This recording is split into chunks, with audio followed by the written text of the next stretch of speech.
மற்றொரு திரைப்பு நிகழ்ச்சிக்கு உங்களை வரவேற்றுக் கொள்கின்றோம். இலங்கையிலே மாகாண சபைகள் அமைக்கப்பட்டு 3 தசாப்தங்களுக்கு மேலாகின்றது. மாகாண சபை தொடர்பான நிர்வாக கட்டமைப்பு 3 சகாப்தங்களை கடந்து வலுவடைந்திருக்கின்றது. அதே சமயத்திலே மாகாண சபை முறை என்பது மக்களாட்சி, அதிகார பரவலாக்கம் என்னும் அடிப்படைகளை கொண்டதாகும். அந்த வகையிலே மக்களாட்சி என்பது அதிகமாக வலுப்படவில்லை என்ற சூழ்நிலையே காணப்படுகின்றது. அதற்கு 2 காரணங்களை சொல்லலாம். ஒன்று, அரச தரப்பிலே தேர்தல்களை நடாத்துவதிலே இருக்கக்கூடிய தயக்கங்கள். இரண்டாவது, அவ்வாறு தேர்தல்கள் நடைபெற்று மக்களால் தெரிவு செய்யப்பட்ட ஒரு அரசு அமைந்தாலும் கூட அந்த அப்படியாக அமைந்த அரசுகள் மக்களுடைய நம்பிக்கைகளை கட்டியெழுப்பியதான வரலாறு இதுவரை காலமும் ஏற்படவில்லை என்ற ஒரு சூழ்நிலையும் காணப்படுகின்றது. இது இவ்வாறு இருக்க, அரச நிர்வாக கட்டமைப்பு என்பது 3 தசாப்தங்களுக்கு மேலாக கட்டமைக்கப்பட்டு தொடர்ச்சியாக இயங்கிக் கொண்டிருக்கின்றது. சரி தவறுகளுக்கு அப்பால் செழுமையான ஒரு நிர்வாக கட்டமைப்பு அமைந்திருக்கின்றது. அந்த நிர்வாக கட்டமைப்பிலே இருக்கக்கூடிய பின்னணி விடயங்கள், அதிகார பகிர்வு, மாகாணங்கள் மத்தியிலிருந்து பகிரப்பட்ட அதிகாரங்கள், அது தொடர்பில் பல கேள்விகள் இருக்கின்றன. இன்றைய தெரிப்பு நிகழ்ச்சியிலே மூத்த நிர்வாக சபை அதிகாரியும் முன்னாள் யாழ் அரசாங்க அதிபருமான திரு சிவபாலசுந்தரன் அவர்களை அழைத்து வந்திருக்கின்றோம். இது தொடர்பில் நிர்வாக கட்டமைப்பில் இந்த அதிகார பரவலாக்கல் தொடர்பான பின்னணி தகவல்களை அவரிடமிருந்து அறிந்து கொள்ள விரும்புகின்றோம். முதலில் அவரை நிகழ்ச்சிக்கு வரவேற்றுக் கொள்கின்றோம். வணக்கம் ஐயா. வணக்கம். வணக்கம். ஆரம்பத்திலே இந்த மாகாண சபை முறை பற்றி உங்களுடைய ஒரு பார்வையை சுருக்கமாக சொல்ல முடியுமா? ஒரு முழு பார்வையை சொல்ல முடியுமா? எப்படி நீங்கள் பார்க்கின்றீர்கள்? மாகாண சபை இந்த எங்களுடைய அரசியலமைப்பிலே 13வது திருத்த சட்டத்தோடு உருவாக்கப்பட்ட ஒரு அதிகார பரவலாக்கலுக்கான ஒரு முறை என்று சொன்னாலும் கூட அது அந்த காலகட்டத்தில ஒரு திணிக்கப்பட்ட ஒரு அதிகார பரவலாக்கல் முறையாகத்தான் கொள்ள வேண்டும். என்று சொன்னால், சரியாக முறையாக பகிர்ந்தளிக்கப்பட்ட அதிகாரங்களோடு வரையறுக்கப்படாத ஒரு தொங்கு நிலையில இருக்கக்கூடிய மாதிரியான ஒரு அந்த கட்டமைப்பு தான் இந்த மாகாண சபை. இந்த மாகாண சபையினுடைய சட்ட ரீதியான விஷயங்கள் அதில் இருந்தாலும் கூட நாங்கள் மேலோட்டமாக, அதாவது அதனுடைய ஒரு ஃப்ரேம் மாதிரி பார்த்தால், மாகாண சபை என்ற மாகாண சபை என்ற பெயரோடு இருந்தாலும் கூட, ப்ரொவின்சியல் கவுன்சில் என்று இருந்தாலும் கூட, அதனுடைய நிறைவேற்று அதிகாரம் முழுக்க அந்த மாகாணத்துக்கு நியமிக்கப்படுகிற ஆளுநர்களுக்கு உரிய. மாகாண சபை சட்டம் என்ன சொல்லுதுன்னு சொன்னால், மாகாணத்தை ஆள்றவர் ஆளுநர். மாகாண சபை என்பது முதலமைச்சரும் நியமிக்கப்படும் அந்த 5 அமைச்சர்களும் மாகாணத்தை நடத்துறதுக்கு உதவி செய்கிறவர்களாக தான் இருப்பார்களே தவிர அவர்கள் மாகாண சபையை நடத்துவதாக இல்லை. மாகாண சபை சட்டத்தில் பார்க்க தெரியும். அவர்கள் மாகாண ஆளுநருடைய நிர்வாகத்துக்கு உதவி செய்கிறவர்களாகத்தான் இருப்பார்கள் என்பது போலதான் அங்கே சட்டத்தில் சொல்லப்படும். அப்ப அந்த மாகாண சபைதான் மாகாணத்தை நடத்துகிறது என்பது உண்மையிலேயே சட்டப்படி அது சரியான அதிகாரம் பொருந்தியதாக, உண்மையிலேயே அதிகாரம் முழுமையாக கையளிக்கப்பட்ட ஒரு நிர்வாக முறை அல்ல. ஒன்று. இரண்டாவது, மாகாணத்துக்கு உரிய அதிகாரங்கள், மத்திய அரசாங்கத்துக்கு உரிய அதிகாரங்கள் கன்கரண்ட் லிஸ்ட் என்று, அதாவது ஒருமித்த நிரல் என்று சொல்லி 3 விடயங்கள் இருக்கிறது. இந்த ஒருமித்த நிரல் என்ற 3வது அந்த கன்கரண்ட் லிஸ்ட் என்ற ஒரு லிஸ்ட் கொண்டு மாகாணத்துக்கென ஒதுக்கப்பட்ட அதிகாரங்களை வலது கையால கொடுத்து இடது கையால கொடுத்து வலது கையால எடுப்பது போல ஏதோ ஒரு வகையில மீளவும் மத்திய அரசாங்கத்துக்குள்ள கொண்டு போறதுக்கான மத்திய அரசாங்கம் கை வைக்கிற மத்திய அரசாங்கம் அதுக்குள்ள தலையீடு செய்வதற்கான வாய்ப்பை கொண்டு வருவதற்காக உருவாக்கப்பட்டதாக அந்த கன்கரண்ட் லிஸ்ட் என்ற லிஸ்ட் இருக்கிறது. அந்த கன்கரண்ட் லிஸ்ட் இருக்கிறதால மாகாணத்துக்கு என ஏற்கனவே ஒதுக்கப்பட்ட, அதாவது ப்ரொவின்சியல் லிஸ்ட்ல இருக்கக்கூடிய விஷயங்கள் எல்லாமே, முக்கியமான விஷயங்கள் எல்லாமே ஒவ்வொன்றாக மத்திய அரசாங்கத்துக்கு போகும். அப்ப அப்படி இருக்கல இது ஒரு வலுவடைந்த, நீங்க பேசிக்க சொன்னீங்க, வலுவடைந்திருக்கு 30 வருஷமா அந்த மாகாண நிர்வாகம் இது ஒரு வகையில சரிவலையோட வலுவடைந்தன்னு சொல்ல முடியாதுன்னு சொன்னார். இதுக்கெல்லாம் மத்திய அரசாங்கம் ஒரு சுயாதீனமாக ஒரு மாகாணத்தை இயங்க விடுகிற அளவுக்கு இந்த கன்கரண்ட் லிஸ்ட்ன்றது விடுவதில்லை. கொடுக்கப்பட்ட அதிகாரங்களை மீளவும் மத்திய அரசாங்கம் கைப்பற்றுவதாகவோ அல்லது தலையீடு செய்வதாகத்தான் இருக்கிறது. உதாரணமாக மாகாணத்துக்கு கீழே வருகிற சுகாதாரத்துறை பின்னர் தேசிய வைத்தியசாலைகளாக மாற்றப்பட்டு தேசிய வைத்தியசாலை என்ற பின்னணியில மத்திய அரசாங்கத்துக்கு போகுது. கல்வித்துறை எடுத்துக்கொண்டால் தேசிய பாடசாலைகள் என்று வரையறைக்குள்ள மீளவும் அது மத்திய அரசாங்கத்துக்குள்ள போகுது. கிரேரியன், அதாவது கமநல அபிவிருத்தி, கமநல சேவைகள் மாகாணத்துக்கு சட்ட ரீதியாக ஒதுக்கப்பட்டிருந்த பொழுதும் அது மத்திய அரசாங்கத்தால தான், அது மத்திய அரசாங்கத்துக்கு இருக்கு. மாகாணத்துல சும்மா பேரு தான் இருக்கு. கிரேரியன் சம்பந்தமான எந்த விதமான அதிகாரமும் இவளுக்கு இல்லை. அது உங்களுக்கு பகிரங்கமா தெரிஞ்ச விஷயம். காணி சம்பந்தப்பட்ட விடயம் மத்திய மாகாணத்துல ஒரு காணி வழக்குல மாகாணத்துக்கு காணி அதிகாரமே இல்லை என்று தீர்ப்பளிக்கப்பட்டு விட்டுட்டு, அப்ப இவ்வாறான நிலைமையில காணி அதிகாரமும் இல்லை. அது ஆனால் சட்டப்படி 13ஆம் கீழே வர்ற மாகாண சபை சட்டங்களுக்கு கீழே வருகிற திருத்தங்களுக்கு அமைய அது மாகாணத்துக்குரியது. அப்ப இது ஒரு ஒரு எங்கட பாசையில சொல்றோம்னு சொன்னா ஆனை உண்ட விளாங்கன்னு சொல்லுவாங்க. பார்த்தா வெளியில நல்ல வடிவா இருக்கு, உள்ளுக்கு ஒன்றும் இல்லாத மாதிரி இருக்கு அந்த மாகாண சபை இருக்கு. அப்ப இதுதான் இப்ப மாகாணத்துல உள்ள அந்த மாகாண சபையினுடைய கட்டமைப்பு. முழுக்க மாகாண சபை இருந்த இல்லாவிட்ட அதிகாரத்துக்குரிய நிறைவேற்று அதிகாரத்துக்குரியவர் ஆளுநராகத்தான் இருக்கிறார். ஒன்று. இரண்டாவது, மாகாண சபை சட்டங்கள்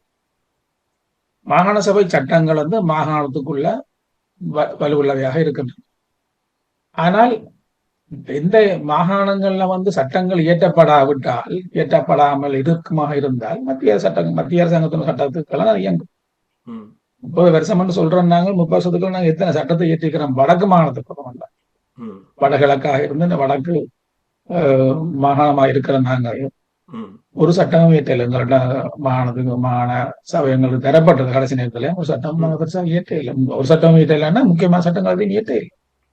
அப்ப சட்ட ரீதியாகவும் ஒரு பலகீனமான ஒரு வடிவமாகத்தான் மாகாண சபை காணப்படுகிறது. அப்படித்தான் என்னுடைய பார்வை இருக்கு. இருந்தாலும் கூட இது ஒரு அதாவது சர்வதேசத்தால அங்கீகரிக்கப்பட்ட அல்லது சர்வதேசம் ஏற்றுக்கொள்ளாவிட்டாலும் சர்வதேச இந்த கண்காணிப்புக்கு கீழே இருக்கிற ஒரு நாங்கள் விரும்பியோ விரும்பாமலோ அந்த மாகாண சபையை கைப்பற்றி அல்லது மாகாண சபை நிர்வாகத்தை பெற்று அதை பலப்படுத்துறதுக்கான நடவடிக்கைகளை எடுத்து படிப்படியாக மாகாண சபைக்குரிய அதிகாரங்களை பெற்று அதை வலுப்படுத்தலாம் என்ற ஒரு நம்பிக்கை மட்டும் இருக்கு. நிச்சயமா நீங்கள் மாகாண சபை பற்றி குறிப்பிடும் பொழுது இந்த ஆளுநருக்கு உரிய அதிகாரங்கள், மாகாண அரசு அமைந்தால் கூட அந்த முதலமைச்சர் தலைமையில் இருக்கக்கூடிய அந்த அமைச்சரவைக்கு இருக்கக்கூடிய வரையறைகள், கட்டுப்பாடுகள் பற்றி குறிப்பிட்டீர்கள். இதுவரையில் ஒரு பதவி காலத்தை மக்களால் தெரிவு செய்யப்பட்ட ஒரு அரசு ஆட்சியில இருந்திருக்கின்றது. ஆனால் இவ்வளவு காத்திரமான முறையிலே அந்த அப்படியான இருந்த ஒரு அரசினாலே இந்த விஷயங்களை வெளிப்படையாக சொல்ல முடியவில்லை. அது ஒரு எதிர்மறையான விடயம் என்றுதான் குறிப்பிட வேண்டும். ஆனால் ஒரு மூத்த நிர்வாக சேவை அதிகாரி என்ற வகையிலே உங்களிடம் ஒரு கேள்வி என்ன என்று கேட்டால், அப்படி தெரிவு செய்யப்பட்ட அரசுக்கு ஆலோசனை சொல்லக்கூடிய முக்கிய பொறுப்பை கொண்டிருக்கக்கூடியது இந்த அதிகார கட்டமைப்பு என்று சொல்லலாம், அதிகார வர்க்கம் என்று கூட சொல்லலாம். அப்படியான ஆலோசனைகள் அந்த அரசுக்கு வழங்கப்பட்டதாக நீங்கள் நினைக்கிறீர்களா? நீங்க அரசுன்னு சொல்ற மாகாண அரசு சொல்றீங்களோ? மாகாண அரசுக்கு, ஆமாம். அந்த தெரிவு செய்யப்பட்ட இதுவரையில் 2013 18 வரையில் ஒரு மாகாண அரசு செயற்பட்டது, மக்களால் தெரிவு செய்யப்பட்டது. அந்த அரசுக்கு அரசு அதிகாரிகள் வெளிப்படையாகவும் நேர்மையாகவும், சில சமயங்களில் இப்பொழுது நீங்கள் கூறிய விடயம் சில உறுத்தலான விடயங்கள் இருக்கின்றன, அதிகாரம் இல்லை என்பதை வெறும் தெளிவாக சொல்லியிருந்தீர்கள். அப்படியான விடயங்களை அரசு அதிகாரிகள், நான் ஒரு அரசு அதிகாரியை தனித்து குறிப்பிட்டு கேட்கவில்லை, பரவலாக ஒரு அரசு அதிகாரிகள் என்ற ஒரு அந்த அரசு அதிகார வர்க்கம் என்று சொல்கிறோம் இல்லையா, அந்த பியூரோக்ரசி அமைச்சர்களுக்கு, அந்த தெரிவு செய்யப்பட்ட அரசியல்வாதிகளுக்கு உரிய ஆலோசனைகளை சொல்லி இருக்கின்றார்கள் என்று நீங்கள் நினைக்கின்றீர்களா? உங்களுடைய அனுபவத்தை பகிர்ந்து கொள்ள முடியுமா? 2013 இருந்த உருவாக்கப்பட்ட மாகாண சபை உருவாக்கப்பட்ட பொழுது நான் மாகாண சபை செயலாளராக கடமையாற்றியும் இருந்திருக்கிறேன். மாகாண சபைக்குரிய கவுன்சில் செக்ரட்டரியாகவும் ஒரு சில மாதங்கள் நான் அங்க இருந்திருக்கிறேன். எனக்கு தெரியும் மாகாண சபையினுடைய அந்த அப்ப இருந்த மாகாண சபையினுடைய நடவடிக்கைகள் எனக்கு ஓரளவு தெரியும்.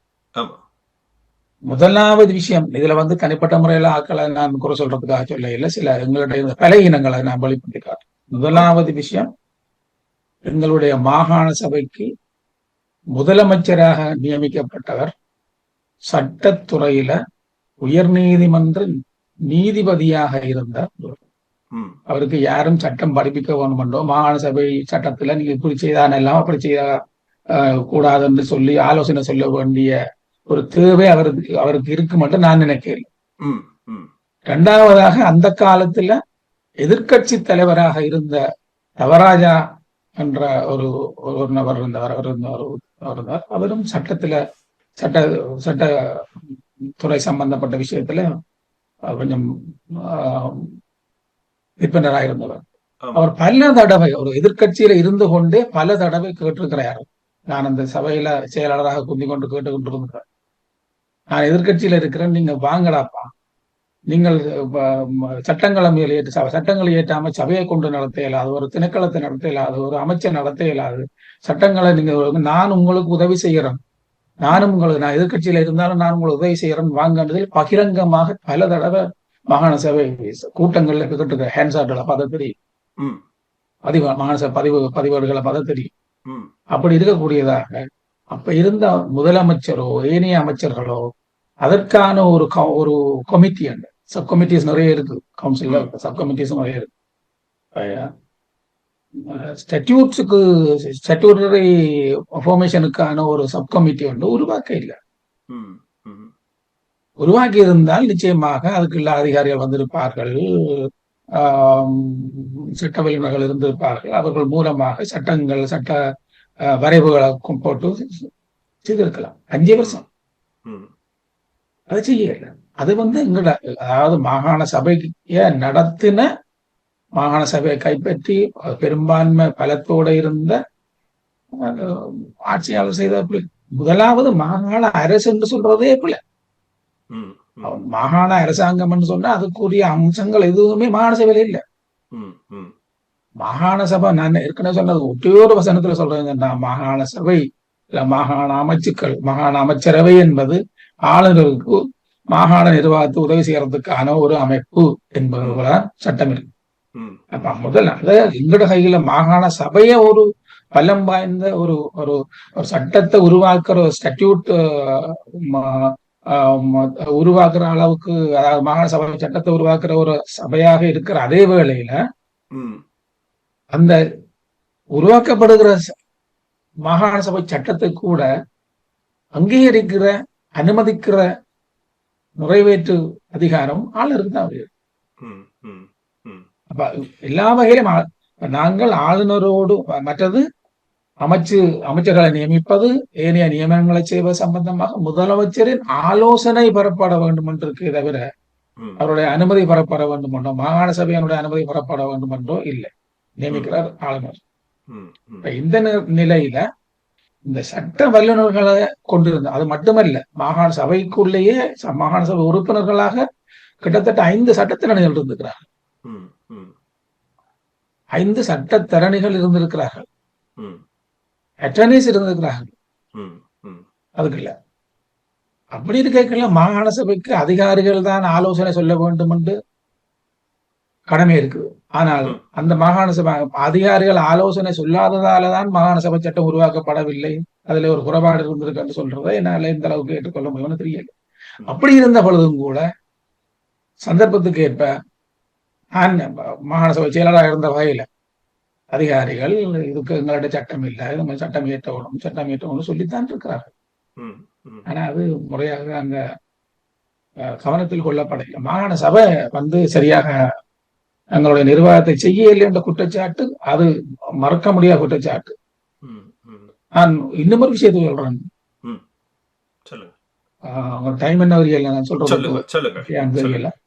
சொல்றேன் என்னன்னு சொன்னால், மாகாண சபை இறுதி நாள் அன்று, மாகாண சபை அதாவது முடிவு நாள் அன்று முதலமைச்சர் பேசுகிற பொழுது சொல்றார், நீச்சல் தெரியாத என்ன கொண்டு வந்து தடாகத்துக்களை தள்ளி விட்டுட்டு நீந்த இல்லைன்னு சொல்ற போல அரசியல் தெரியாத என்ன கொண்டு வந்து விட்ட மாதிரியான வார்த்தையை பிரயோகிச்சிருந்தார். அந்த நேரத்தில் ரெக்கார்டிங்ஸ் இருந்தாங்க, கேட்கலாம். 5 வருஷமாக நீச்சல் வளராம இருந்துட்டு போறான்றது இந்த அளவுக்கு. முதல் நீச்சல் தெரியாதுன்னு சொல்றதே ஒரு பெரிய சட்ட வல்லுநர், ஒரு முதலமைச்சருக்கு, அதாவது நீதியரசருக்கு சட்டங்கள் நடைமுறைப்படுத்துவது, சட்டங்களை உருவாக்குவது, சட்டங்களை அனுமதிப்பது, சட்டங்கள் வரைவுகளை ஏற்படுத்துவதற்கும் உருவாக்குவது சம்பந்தமாக யாரும் சொல்லிக் கொடுக்க தேவையில்லை. இந்த ஒரு வார்த்தையை பிரயோகிச்சிருந்தாரு. எனக்கு இப்ப ஞாபகம் இருக்குது. அப்ப இது நாங்கள் காலத்தை நாங்கள் பழுதாக்கி போட்டோம். நாங்கள் எங்களுக்குரிய சந்தர்ப்பங்கள், அதே வேளையில அதிகாரிகளை கூப்பிட்டு சில அமைப்புகள்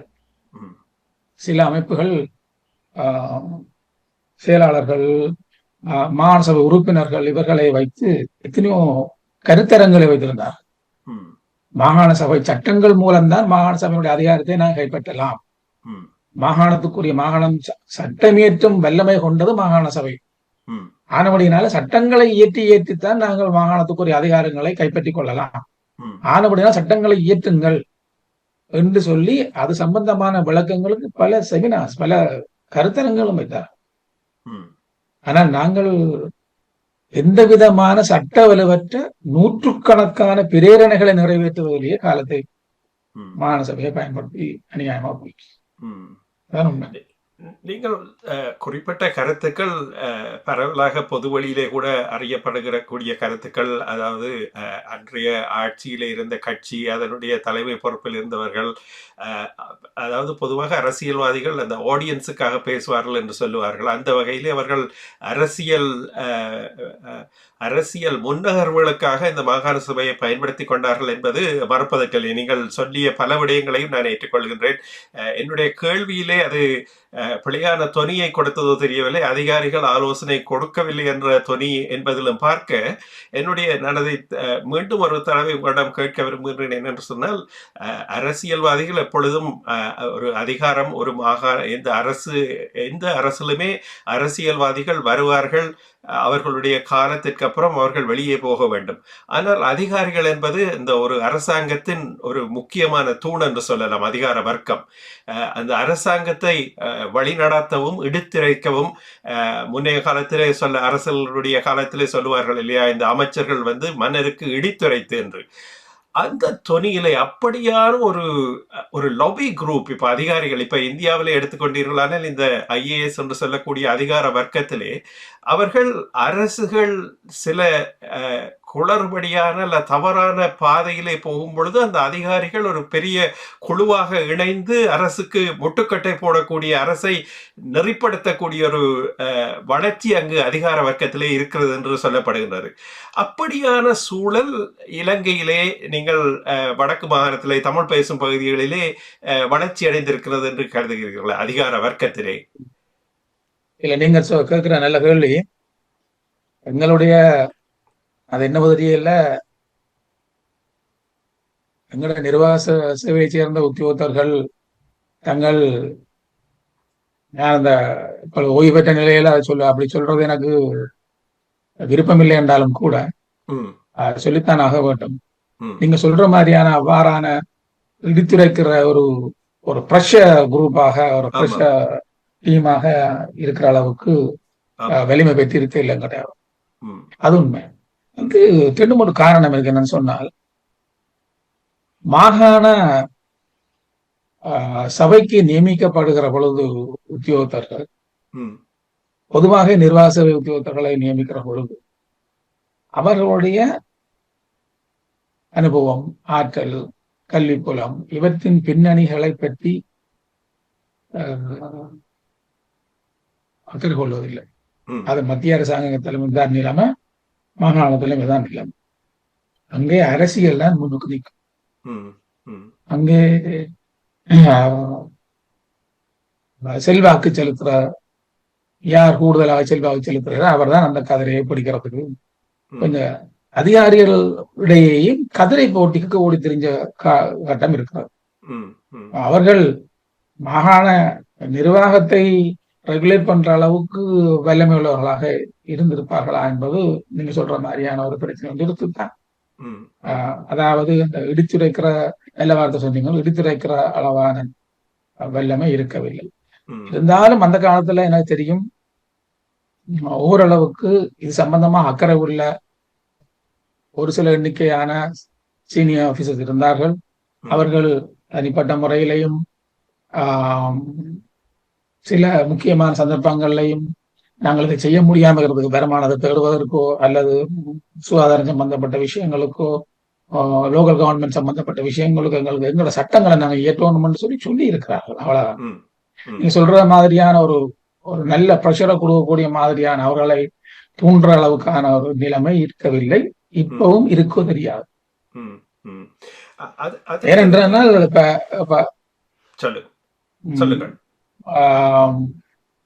முதலமைச்சர் மாகாண நிர்வாகத்துக்கு புதிதாக உள்ளுக்கு வர்றார், ஏனையவர்களும் புதிதாகத்தான் வருகிறார்கள். ஒரு சிலர் ஒன்று இரண்டு விரல் விட்டு எண்ணக்கூடியவர்கள் தான் அது சம்பந்தமா அனுபவக்கூடியவர்களாக இருக்கிறார்கள் மாகாண சபையில. அப்படி அரசியல் ரீதியான நிலைமை இவ்வாறு இருக்க, நிர்வாகம் சம்பந்தமாக அவர்களுக்கு எந்த விதமான முன் அனுபவமும் அவர்களுக்கு இல்லை. என்னை பற்றியோ இன்னொரு உத்தியோகத்தை பற்றியோ அவர்களுக்கு தெரியாது. அவர்கள் மூன்றாம் தரப்பை கேட்டுத்தான் அவர்கள் நியமனங்களை செய்கிறார். என்னை பற்றிய இவ்வாறான பார்வை அங்க விழுகிறதோ அதனுடைய விளைவுதான் எனக்குரிய கதை. அதனால நாங்கள் பலர் புறக்கணிக்கப்பட்டிருந்தோம். மிகவும் சீனியர், அதாவது நாங்கள் சிரேஷ்ட நிலையில இருந்தும் கூட புறக்கணிக்கப்பட்டிருந்தோம். அது மனவருத்தமான சம்பவங்கள் நடந்திருக்கு. மாகாண சபையில, மாகாண நிர்வாகத்துல முக்கியமான நியமனங்களை செய்கிற பொழுது நாங்க என்னை போன்றவர்கள் புறக்கணிக்கப்பட்டிருக்கிறார். நான் வேற எதுவும் உதாரணத்துக்கு எடுத்து சொல்ல விரும்பவில்லை. நான் என்னை பொறுத்த மட்டும் நானே மாகாண சபைக்கு மாற்றலாகி வருகிற பொழுது எனக்கு எந்த விதமான, நான் ஒரு சிரேஷ்ட நிலையில் இருந்தாலும் அந்த நேரத்துல எனக்கு எந்த விதமான பதவியும் தரப்படாமல் நான் 9 மாதங்கள் மாகாண சபைக்குள்ளே சும்மா சபை செயலாளராக வரும் வரைக்கும் 9 மாதங்கள் ஒரு பதவியும் இல்லாமல் இருந்திருக்கிறேன். ஆனால் அதே வேளையிலே இளநிலை ஜூனியர் ஆபீசர்ஸ் செயலாளர் வரைக்கும் பதவி வகித்திருக்கிறார். அதுக்கு பின்னணியை பார்த்தால் அது அவருடைய உறவினராக இருப்பார், அல்லது அவருடைய ஸ்கூல் மேட்டா இருப்பார், அல்லது ஏதோ ஒரு வகையில அவருடைய இங்கே செல்வாக்கு செலுத்துறவராக இருப்பார். வேற எந்த பின்னணிகளும் அங்கே பார்க்கப்படவில்லை. அது இது நான் எனக்கு நேர்ந்ததற்காக இல்லாத ஒன்றை சொல்ல முடியாதுதான். இது நடந்த விஷயங்களா தான் நான் சொல்றேன். இன்னும் ஒன்று, அதிகாரிகளை நியமிப்பது பயன்படுத்துவது சம்பந்தமாக. உதாரணமாக முதலமைச்சரும் ஒரு குழாமும் வெளிநாடுகளுக்கு சென்று வந்தார். நான் நினைக்கிறேன் 2017 ஆண்டு 18ஆம் ஆண்டுல நடந்து நினைக்கிறேன். ஆமா. மாகாண சபை அமைச்சர்களும் செயலாளர்களுமாக வெளிநாடுகளுக்கு சென்று வந்தார். வெளிநாடுகளுக்கு சென்று அனுபவங்களை பெற்று வருகிறார்கள், சில ஆலோசனைகளை பெற்று வருகிறார்கள், நிதிக்கான சில உறுதிமொழியை பெற்று வருகிறார்கள், அங்குள்ள உள்ளூராட்சி நிறுவனங்களோடு ஒப்பந்தங்களை மேற்கொண்டு வருகிறார்கள். இப்படியெல்லாம் செய்து வருகிறார். அங்கே கையெழுத்திட்டு வந்தவர் இங்கே வந்தவுடன் அவருடைய பதவி மாற்றப்படுகிறார். பின்னர் எப்படி அந்த ஒப்பந்தத்தை நிறைவேற்று. உதாரணமாக சொல்ல போனால் அந்த நேரத்துல உள்ளூராட்சி அமைச்சுக்கு செயலாளராக இருந்தவர், அவர் வெளிநாட்டு பிரயாணம் முடிந்து வந்த கையோடைய அவர் மாற்றப்பட்டு இன்னொரு அமைச்சுக்கு செயலாளராக. என்ன கேட்டால் மாகாண சபையில எந்த ஒரு செயலாளர்களும் 1.5-2 வருடங்களுக்கு மேல் அந்த கதிரையில இருந்தது மிக குறைவு. இவ்வாறு இருந்தால் நிர்வாகிகள் என்ன செய்ய முடியும்? நிச்சயமாக நீங்கள் குறிப்பிட்டது உண்மையிலே ஒரு அதிகார மட்டத்தில் இருக்கக்கூடிய உங்களை போன்ற ஒரு மூத்த அதிகாரி 9 மாதங்கள் உங்களுடைய வளத்தை பயன்படுத்தப்படவில்லை என்பதுதான் அங்கே இருக்கக்கூடிய மிகப்பெரிய இது. ஒரு தனிநபர் என்பதற்கு அப்பால் ஒரு மூத்த அதிகாரியினுடைய வளத்தை பயன்படுத்தாமல் காலத்தை விரயமடித்த என்றுதான் இதை சொல்ல வேண்டும். ஆனால் இந்த இடத்துல இன்னொரு கேள்வியும் எழுகின்றது. என்னென்று கேட்டால், இந்த தென் மாகாணங்களை பற்றிய தெளிவான விளக்கம் கிடைக்கவில்லை. வடக்கு மாகாணத்தை பொறுத்தவரை அதிகாரிகள் பெரும்பாலும் வடக்கு மாகாணத்திலிருந்து வெளியே போக அதிகம் விரும்புவதில்லை. அதனால் தொடர்ச்சியாக வடக்கு மாகாணத்திலே இருக்கின்றார்கள். அதனால் அவர்களுக்கு அந்த பரந்துபட்ட ஒரு அனுபவம், பல சமூகங்களோடு பழகக்கூடிய, பல வேறு பிரச்சனைகள், பல்வேறு மக்களோடு, அப்படியான ஒரு சூழலினால் ஒரு எதிர்மறையான சூழல் காணப்படுவதாக சொல்லப்படுகிறது. அதை பற்றி உங்களுடைய கருத்தை சொல்லுங்களேன். அதுக்கு அப்படியான நீங்க சொல்ற மாதிரியான சூழல் இருக்குத்தான். அப்புறம் அந்த மனநிலை அப்படி பதிந்து விட்டது. காரணம், முன்னர் 2009ஆம் ஆண்டு வரைக்கும் நியாயப்படுத்தக்கூடிய ஒரு காரணம் யுத்தம். யுத்த கால சூழ்நிலையில அப்பொழுது இருந்த மனநிலையில நாட்டு மக்களுடைய தென்பகுதி மக்களுடைய மனநிலையும் எங்கட வடபகுதியில் உள்ள மக்களுடைய சூழ்நிலைகளும் எல்லாம் சேர்ந்து இன்னொரு மாகாணத்துல போய் கடமையாற்ற, குறிப்பாக வடக்கிலிருந்து கிழக்கு போய் கடமையாற்றுவதற்கே பயந்து கொண்டிருந்த காலம். என்னை பொறுத்தவரை 2005ஆம் ஆண்டு வரைக்கும் 2005ஆம் ஆண்டு வரைக்கும் 1995ஆம் ஆண்டிலிருந்து 2005ஆம் ஆண்டு வரைக்கும் நான் வடக்கு மாகாணத்துக்கு வெளியிலாம் வேலை செய்தேன். 2005ஆம் ஆண்டு தான் நான் வெளி மாவட்டங்கள்ல இருந்து வடக்கு மாகாண தமிழ் பகுதிக்கு வருகிறேன். என்னுடைய ஆரம்பம் மட்டக்களப்பில் 8 வருஷம் தேர்தல்கள் திணைக்களத்துல உதவி தேர்தல் ஆணையாளராக, மாவட்ட தேர்தல் ஆணையாளராக இருந்தேன். அதன் பின்னர் திரைசேரியில ஒரு வருஷ காலப்பகுதி பட்ஜெட் டிபார்ட்மெண்ட், அதாவது வரதுல திணைக்களத்துல வரதுல திட்ட திணைக்களத்துல உதவி பணிப்பாளராக இருந்தார். அந்த உதவி பணிப்பாளராக இருந்த காலப்பகுதி ட்ரெஷரிக்குள்ள எல்லாரும் விரும்பி போறே இல்லை, எல்லாரையும் விரும்பி எடுக்கவும் மாட்டாங்க. ஆனால் ட்ரெஷரிக்கு வர நல்ல சோக்கான சந்தர்ப்பம், அருமையான சந்தர்ப்பம் கிடைச்சி ஏன் விட்டுட்டு வந்தேன் என்ன கணவர் கேட்டார். அப்ப எனக்கு ட்ரெஷரிக்குள்ள ஒவ்வொரு நாளும் போகைக்குள்ள 4ஆம் மாடி போய் வர்ற மாதிரி உணர்வு தான் எனக்கு இருக்கு. அந்த காலப்பகுதியில என்னை அறியாமலே எனக்கு ஒரு பயம் இருக்கு. நான் லிப்ட்ல வரும்பொழுது என்னுடைய ஒரு ஆள் கூட வருவேன், குட் மார்னிங் சொல்லிட்டு வருவேன். நான் என்னுடைய இறங்கும் வரைக்கும் அவர் என்ன பார்த்துட்டு பிறகு திரும்பி போவேன். அப்ப என்னை மற்றவர்கள் பின்தொடர்கிற ஒரு நிலைமையும் இருந்தது இந்த காலம். ஆனபடியினால் நானாகவே கேட்டு, எனக்கு வேலை கஷ்டம் இல்லை. அப்பொழுது திரு என் பத்மநாதன் ஐயா இருந்தார், டிப்யூட்டி செக்ரட்டரி ட்ரெஷரி டிஎஸ்டியாக இருந்தார். என் பத்மநாதன் உங்களுக்கு தெரியுமா, மூத்த நிர்வாக அதிகாரி, மட்டக்களப்பை சேர்ந்தார். அவர் மூலமா அவர் சிபாரிசு தான் என்னை அங்க எடுத்தார்கள். அப்படி நான் போயிருந்தாலும் கூட எனக்கு அங்க உள்ள சூழ்நிலை ஒரு பாதுகாப்பற்ற சூழ்நிலையாக இருந்தது. எனக்கு மொழி பிரச்சனை இருக்க இல்லை, ஆனால் எனக்கு ஒரு பாதுகாப்பற்ற சூழ்நிலை இருந்தது. அப்ப நான் அங்க இருந்து இப்போ கெதியா போகலாம் என்று கேட்டு என்னுடைய பணிப்பாளர் நாயகத்திட்ட கெஞ்சி நான் வெளியே வழிகிட்டு வந்தேன். ஏன்னா பாதுகாப்பற்ற சூழ்நிலை அது ஒரு காரணமாக இருந்தது அந்த காலத்துல. இருந்தாலும் கூட நான் 2005 வரைக்கும் நான் வெளியெல்லாம் வேலை செய்யறேன். இந்த நிலைமை பிறகு இந்த மாகாண சபை வந்த உடனே நிர்வாக உத்தியோகத்திற்கான கதிரைகள் மாகாண சபைகளிலே தாராளமாக கிடைச்ச உடனே மாகாண கதிரைகள் மத்திய அரசாங்கத்தினுடைய கதிரைகள் மாறி மாறி மாறி இதுக்குள்ளேயே இருக்க பழகி கொண்டார்கள் எங்களுடைய உத்தியோகத்தர்கள். துணிந்து வேற மாவட்டங்கள்ல வேற மாகாணங்கள்ல போய் வேலை செய்வதை அவர்கள் பெரிதாக விரும்பவில்லை. அது அந்த பழைய அந்த பயங்கர சூழ்நிலைகள் தாண்டி வந்தாலும் கூட அதே சுபாவத்தோடயே இருக்கிறார். இது ஒரு நல்ல ஆரோக்கியமான போக்கு அல்ல. நல்ல விளைவா தெரியும்.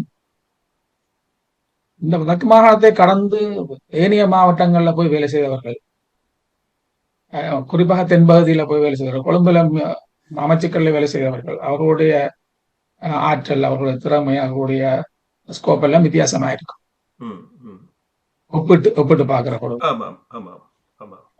ஆனால் அந்த நிலைமை வேற வேணும் கட்டாயமா. அதுல ஒரு சின்ன ஒரு தளம்பலங்களோட இருக்குத்தான் அங்கட. ஆனால் இப்பொழுது இளநிலை உத்தியோகத்தர்கள் வடமத்திய மாகாணம் போன்ற மாகாணங்கள் எல்லாம் போய் வேலை செய்கிறார்கள். சூழல் மது கேட்டபடி இருக்கிறபடி என்னால போக்குவரத்து போன்ற விஷயங்கள் பல்வேறு விஷயங்கள் இருந்தாலும் கூட எல்லாருக்குமே பொருந்துற இடர்பாடுகளை நானும் சந்திச்சு தான் இருக்கிறேன். என்னை போன்றவர் சந்திச்சு இருக்கிறார். நான் கொழும்பிலோ திருகோணமலையிலோ மட்டக்களப்பிலோ எல்லா இடத்துலையும் கடமையாற்றி இருக்கிறோம். மட்டக்களப்பிலே திருவண்ணாமலையில 2.5 வருடங்கள் கைத்தொழில் அமைச்சினுடைய பிராந்திய பணிப்பாளராக இருந்திருக்கிறேன். கிழக்கு மாகாண கிழக்கு பிராந்திய பணிப்பாளராக இருந்திருக்கிறேன். அவ்வாறு வடக்கு மாகாணத்துக்கு வந்து ஒரு 2000 மாகாண சபைக்கு வந்து 2014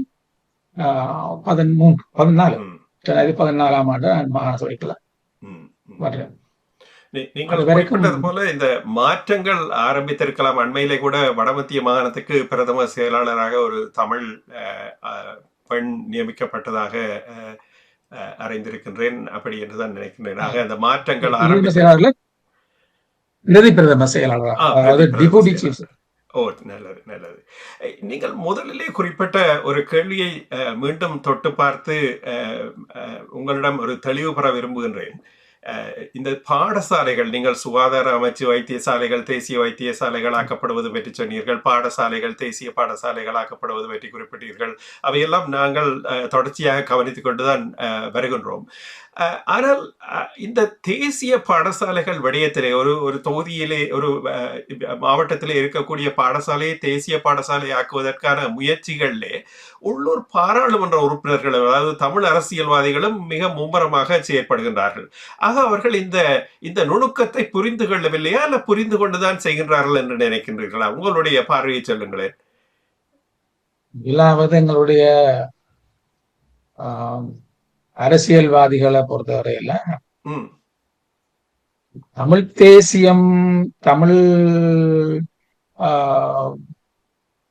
தமிழர்களுடைய பாரம்பரிய இடங்களுக்குரிய அதிகார பரவலாக்கம் சம்பந்தப்பட்ட தெளிவான அறிவு இருக்கிறதா என்பது, இவ்வாறான அரசியல்வாதிகள்கிட்ட இருக்கிறதா என்பதை பற்றி நாங்கள் சந்தேகப்படுவோம். மாகாண சபைக்கு போட்டி போடுகிற அல்லது மாகாண சபையில தங்களுடைய கட்சி வர வேண்டும் என்று விரும்புகிற அல்லது ஆள வேண்டும் என்று விரும்புகிற அவா கொண்டிருக்கிற தமிழ் தேசிய கட்சிகள் அல்லது அரசியல்வாதிகள் மாகாணத்துக்குரிய அதிகாரங்களை தாரை பார்ப்பதற்கு துணிகிறார்கள் என்றால், அது கல்வியா இருக்கட்டும் சுகாதாரமா இருக்கட்டும், மாகாணத்துக்குரிய அதிகாரங்களை அதை நாங்கள் சட்டங்களை இயற்றி அந்த அதிகாரங்களை எங்கட கையில கொண்டதுக்கு பதிலாக சட்டங்களை இயற்றினால் சட்டங்களுக்கு உட்பட்டே ஆக வேண்டும். மாகாண சபை சட்டம் ஒன்றை ஏற்றி விட்டால் மத்திய அரசாங்க சட்டம் வேலை செய்யாது, அந்த மாகாணத்துக்குள்ள வேலை செய்யாது. மாகாண சபைக்குரிய சட்டத்தை ஏற்றி அந்த குறிப்பிட்ட அதிகாரத்தை எங்களுடைய கையிலே எடுத்து நாங்கள் குறிப்பிட்ட துறையை மேலே கொண்டு வர வேண்டும். கல்வியா இருக்கலாம், சுகாதாரமா இருக்கலாம், எங்களுடைய சுதந்திரமாக நாங்கள் மேலே கொண்டு வர வேண்டும் என்பதற்கு பதிலாக மீளவும் மத்திய அரசாங்கத்துக்கு என்னுடைய மாவட்டத்துல ஒரு தேசிய பாடசாலை உருவாக்கினேன் என்ற பெருமையை நான் தட்டிக்கொள்ளும். அது எங்கட கையில இருந்து போகுது, மாகாணத்திட அதிகாரங்கள்ல இருந்து பறிக்கப்படுது, அல்லது நாங்கள் தாரை பார்த்து கொடுக்கிறோமே, என்ற சிந்தனை இல்லாதவர்களா இருக்கு. அது மிகவும் அவருடைய அரசியல் அறிவு வறுமையைத்தான் சொல்லும். மிக துரதிருஷ்டவசமான ஒரு சூழல் அதுவாகும். நிச்சயமாக மாகாண சபை தொடர்பில் பல விளக்கங்களை ஒரு அதிகார மூத்த அதிகாரியாக இருந்து அதிகார தரப்பில் இருந்த உங்களுடைய பார்வையை சுட்டிக்காட்டினீர்கள். இறுதியாக இந்த சமூகம் சார்ந்த ஒரு விடயத்தை உங்களுடைய பார்வையை அறிய விரும்புகின்றோம். இன்றைய காலகட்டங்களில் இந்த போதை வஸ்து பாவனை அது ஒரு மிகப்பெரிய பிரச்சனையாக இருக்கின்றது. அது தொடர்பில் போதிய விழிப்புணர்வு சமூகத்திலே இருக்கின்றதா என்ற ஒரு கேள்வி கூட ஏற்படுகின்றது. ஏனென்றால் காலத்திற்கு காலம் அவ்வப்போது இது தொடர்பில் அதிகமாக பேசப்படுகின்றது. பத்திரிகைகள், ஊடகங்கள் தொடர்ச்சியாக பேசுகின்றன. அதன் பின்னர் இன்னொரு பிரச்சனை வரும்போது இந்த போதை வஸ்து பிரச்சனை மறக்கப்பட்டு விடுகின்றது. ஆக ஒரு சமூகத்திலே இது தொடர்பில் விழிப்புணர்வு இருக்கின்றதா? இதுக்கு என்ன தீர்வு என்று உங்களுடைய பார்வையை சொல்லுங்களேன். இன்றைக்கு உலகின் முன்னணி நாடுகள், முன்னணி பொருளாதார ரீதியாக முன்னேறி இருக்கிற நாடுகள், எங்களை போன்ற நாடுகள், எங்களை போன்ற சிறிய நாடுகள், வளர்முக நாடுகள், நான் குறிப்பாக சொல்லுவேன் வளர்முக நாடுகள், அபிவிருத்தி வளர்முக நாடுகள், அதே மாதிரி அப்படி இருந்து இன்றைக்கு சிங்கப்பூர் போன்ற வளர்ச்சி அடைந்த நாடு. நாங்கள் ஒன்று எங்களிடம் ஒரு நல்ல எங்களிடம் ஒரு சிஸ்டம் இருக்க வேணும். இல்லை என்று சொன்னால் நல்ல திட்டத்தை நல்ல நடைமுறையை பின்பற்றுகிற நாடுகளையாவது நாங்கள் பின்பற்றுவோம். எங்கட நாட்டுல உள்ள குற்றவியல் சட்டத்துக்குள்ள மரண தண்டனை இருக்கிறது. மரண தண்டனை தீர்க்கப்படுகிறது. சில வழக்குகள்ல மரண தண்டனை தீர்க்கப்படுது, ஆனால் நிறைவேற்றப்படுவது இல்லை. நிறைவேற்றப்படாமைக்கு என்ன காரணம் சொன்னா, இது ஒரு பௌத்த நாடு. இலங்கை பௌத்த கொள்கைகளுக்கு அமைய, பஞ்சசீல கொள்கைகளுக்கு அமைய கொல்லாமை முக்கியமான இது விஷயம். அப்படினால மரண தண்டனை நிறைவேற்றக்கூடாது என்ற ஒரு நிலைமை ஏற்பட்டு நீண்ட காலமாக மரண தண்டனை நிறைவேற்றப்படுவதில்லை. சட்டத்துல மரண தண்டனை இருக்கு. எங்களோட சட்டங்கள் நினைச்சால் விசித்திரமாக இருக்கும். சட்டம் இருக்குது, ஆனா நிறைவேற்றப்படுவதில்லை. மாநசபை சட்டங்கள் பல இருக்கிறது, ஆனா மாகாணத்துக்கு நிறைவேற்றப்படுவதில்லை. போலீஸ் அதிகாரமோ, காணி அதிகாரமோ, கமநல அதிகாரமோ எல்லாமே மாநசபைக்கு இருக்குது, ஆனா நிறைவேற்றப்படுவதில்லை. அதுபோல குற்றவியல் சட்டத்தை பொறுத்தவரை மரண தண்டனை இருக்குது, ஆனா நிறைவேற்றப்படுவதில்லை. என்னை பொறுத்த மட்டும் இல்ல, போதை வஸ்து என்பது அது இவராலுமே ஏற்றுக்கொள்ள முடியாத மிகப்பெரிய குற்றம், மரண தண்டனைக்குரிய குற்றம். ஆனபடியினால இந்த நாட்டுல போதை வஸ்து சம்பந்தப்பட்ட என்னால் விழிப்புணர்வு தாராளமாக இருக்கு. விழிப்புணர்வு தாராளமாக இருக்கு. என்னன்னு சொன்னால் சில தாய்மார் இங்க உதாரணமாக சொல்லுவாங்க, சிங்கள பகுதியிலையும் இருக்கு, தமிழ் பகுதியிலையும் இருக்கு, தென் பகுதியிலையும் இருக்கு, தமிழ் பகுதியிலும் இருக்கு. தன்னுடைய பிள்ளை போதை வஸ்து பயன்படுத்துகிறான். இந்த போதை வஸ்து பயன்படுத்துற காரணத்தினால குடும்பத்துல நிம்மதி இல்லை, அவனுடைய எதிர்காலம் பாதிக்கப்படுகிறது. ஆனபடியினால எங்களால ஒன்றும் செய்ய இயலாது, இவனை நீங்கள் திருத்துங்க இல்லாத உள்ளுக்கு போடுங்கன்னு சொல்லி அவனுக்கு தண்டனை கொடுங்கன்னு சொல்லி நேரடியாக கொண்டு வந்து போலீஸ் நிலையங்களை கையளித்து பிள்ளைகளை கையெழுத்திருக்கு. அந்த அளவுக்கு விழிப்புணர்வு இருக்கிறது. அதால சஃபம் பண்ணி அதை உத்தரிச்சு அதன் பலாபலன்களை அறிந்து அதுல இருந்து வெளியே வரணும் என்ற அளவுக்கு விழிப்புணர்வு இருக்கும். இருக்கிறது. ஆனால் இதை கட்டுப்படுத்துறதுக்கு, இதை செய்கிறவர்களை கட்டுப்படுத்துறதாக இருந்தால், இன்னைக்கு இந்த அரசாங்கம் செய்யற நல்ல ஒரு முயற்சி செய்து இருக்குது. அதாவது போதை சம்பந்தப்பட்ட விடயங்கள் அவருடைய முயற்சிகள் நல்லா இருக்குது. ஓகே. ஆனால் அதே வேளையில இதுக்கான தண்டனை, மரண தண்டனை நிறைவேற்றப்பட வேண்டும். போதை வஸ்துக்கான தண்டனை குறிப்பிட்ட அளவு போதை வஸ்து வச்சிருக்கிற அல்லது விற்பனை செய்கிற நபருக்கு கட்டாயமாக மரண தண்டனை கொடுக்க வேண்டும். விரும்பியோ விரும்பாமலோ பாவிக்கிறவர்கள் பாவனை மூலமாக குற்றம் காணப்படுகிறவர்களுக்கு மறுவாழ்வோ அல்லது வேறு தண்டனைகள் கொடுக்கலாம். ஆனா போதை வஸ்து விற்பனை செய்பவர்கள், வியாபாரத்தில் ஈடுபவர்கள் மரண தண்டனை வேறு எந்த தண்டனையுமே கொடுக்கும். ம், ம், மரண தண்டனை மூலம்தான் என்னை பொறுத்தவரையில் மரண ம், தண்டனை வேறு எந்த காரணமும் சொல்ல முடியும். ம், விழிப்புணர்வு தாராளமாக இருக்கிறது. ம், சமூக விழிப்புணர்வு சகல எல்லாம் இருக்கிறது. அதனுடைய நன்மை தீமை எல்லாமே தெரியும். ம், ஆனபடியினால சட்டங்களை வலுப்படுத்தி அவற்றை நிறைவேற்றியே ஆக வேண்டும். இதன் மூலம்தான் இன்னைக்கு சிங்கப்பூர்ல பொது வசதி இல்லை ம், என்று சொல்ற அளவுக்கு அந்த நாடு இருக்கிறது. ம், ம், ஏனைய சில நாடுகள்லையும் மரண தண்டனை அறிமுகப்படுத்தப்பட்ட பிறகு அது எந்த விதத்திலையும் மரண தண்டனை அறிமுகப்படுத்தப்பட்ட பிறகு பொது வசதி வந்து கட்டுப்பாட்டுக்குள்ளே இருக்குது. ம், ஆனபடியினால இங்கும் மரண தண்டனை கொண்டு வரப்பட வேண்டும். ம், நிச்சயமாக. நல்லதொரு கருத்தை மிக ஆழமாக தெளிவாக சொல்லியிருக்கின்றீர்கள். இறுதியாக யுத்தம் முடிவடைந்து 16 ஆண்டுகள் கடந்திருக்கின்றன. யுத்தத்திற்கு பின்னரான காலகட்டத்திலே பிறந்த குழந்தைகள் வளர்ந்து வளரலம் பருவத்திற்கு நோக்கி சென்று கொண்டிருக்கின்றார்கள். காலம் நிறைய மாறி இருக்கின்றது. இன்றைய காலகட்டத்திலே வளரக்கூடிய குழந்தைகள் அடுத்த 10 ஆண்டுகள் சமூகம் தொடர்பில் உங்களுடைய நம்பிக்கைகளை சொல்லுங்களேன்.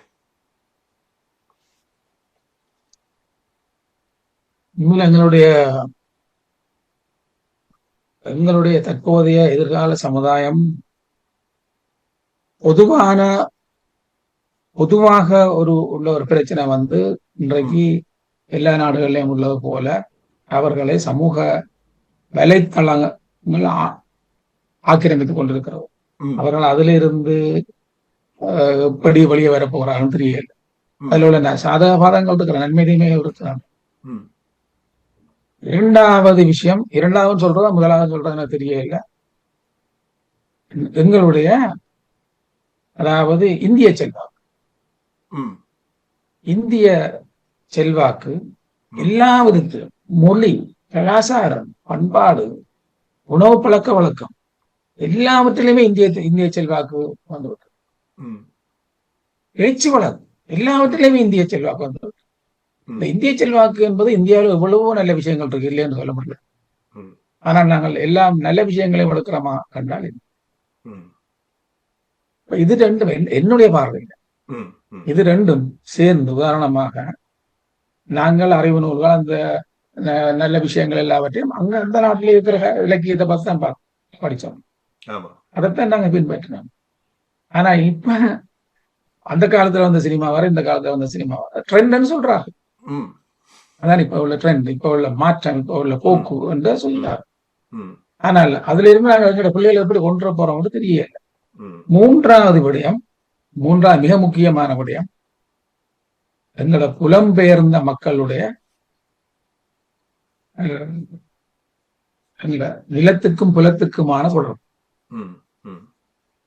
இன்றைக்கு வடபகுதியில நடக்கிற விபத்துக்கள், இளம் பிள்ளைகள், என்னுடைய நண்பர் மூளையிலே தாக்கப்பட்டு ஒரு சத்திர சிகிச்சை சென்றிருந்தார்.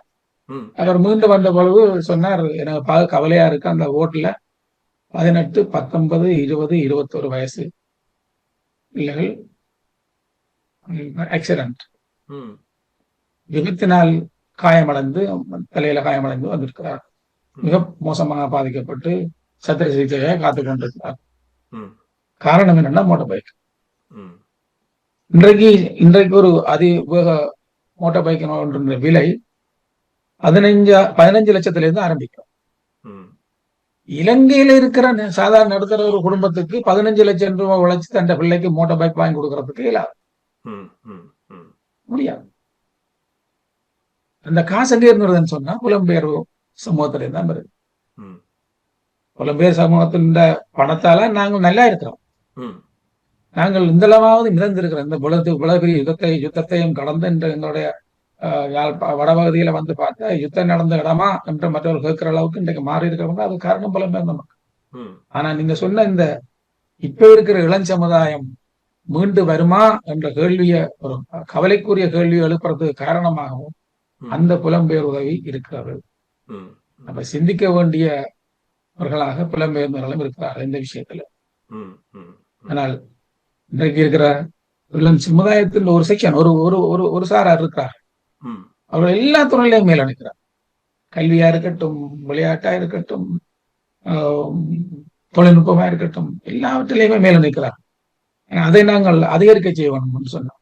அந்த அந்த அந்த நிலைமையை நாங்கள் இன்னும் கூட்டணும்னு சொன்னா இந்த 3 விஷயத்திலேயே நாங்கள் கவனம் செலுத்தவும்.